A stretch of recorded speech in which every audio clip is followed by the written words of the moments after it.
বছর ঘুরলে বিধানসভা নির্বাচন এবং তার আগে ভুতুড়ে ভোটার নিয়ে সরব হয়েছে তৃণমূল কংগ্রেস। আজ অভিষেক বন্দ্যোপাধ্যায়ের সাংগঠনিক বৈঠক রয়েছে।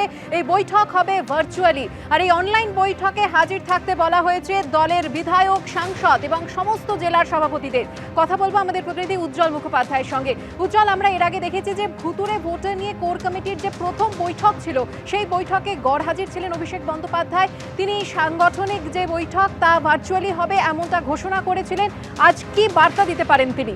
দেখো, আজকে নিঃসন্দেহে একটা গুরুত্বপূর্ণ বৈঠক। প্রথমত বলা যে এই বৈঠকটা হবে কিনা তা নিয়েই কিন্তু একটা প্রশ্ন উঠেছিল দলের মধ্যে। কারণ প্রথম মমতা বন্দ্যোপাধ্যায় যে ভুয়ো ভোটার নিয়ে বৈঠক করেছিলেন, সেখানে অভিষেক বন্দ্যোপাধ্যায় ছিলেন না। কিন্তু পরবর্তী ক্ষেত্রে ঠিক হয় যে আজকের এই বৈঠক হবে, ভার্চুয়ালি এই বৈঠক হবে। প্রথমত আজকের এই বৈঠকে কয়েকটা বিষয়ে নিঃসন্দেহে রাজনৈতিক মহলে নজর থাকবে।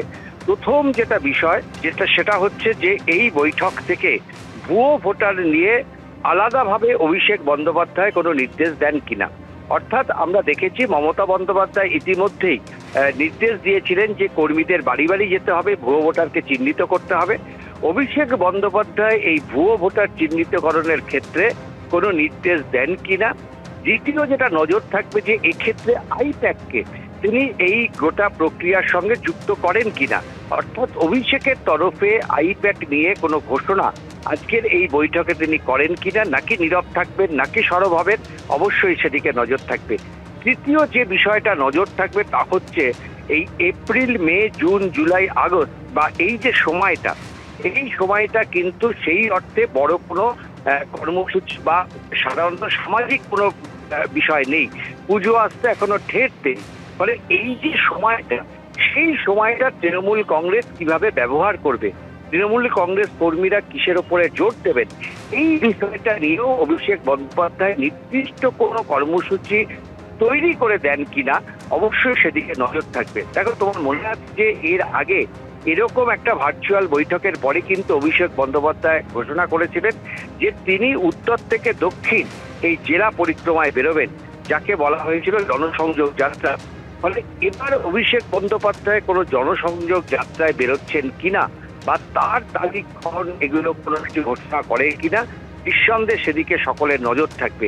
আরেকটা বিষয় অত্যন্ত গুরুত্বপূর্ণ এবং তৃণমূলের মধ্যে যে আলোচনাটা ইতিমধ্যেই শুরু হয়েছে যে 2026-এর বিধানসভা নির্বাচনের আগে বিজেপি চাইবে ধর্মীয় মৌলিকরণের রাজনীতি করতে।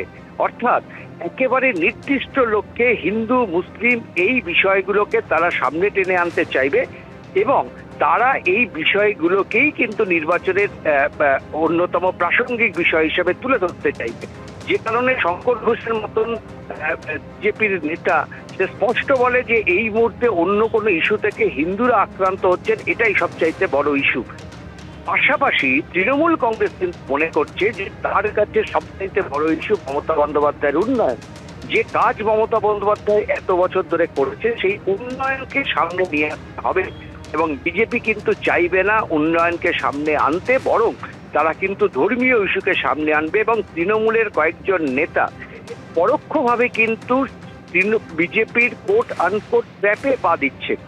অর্থাৎ বিজেপি যেভাবে চাইছে, তৃণমূলের নেতারা পাল্টা মন্তব্য করে সেদিকে কিন্তু নিয়ে যাচ্ছে গোটা ইস্যুকে।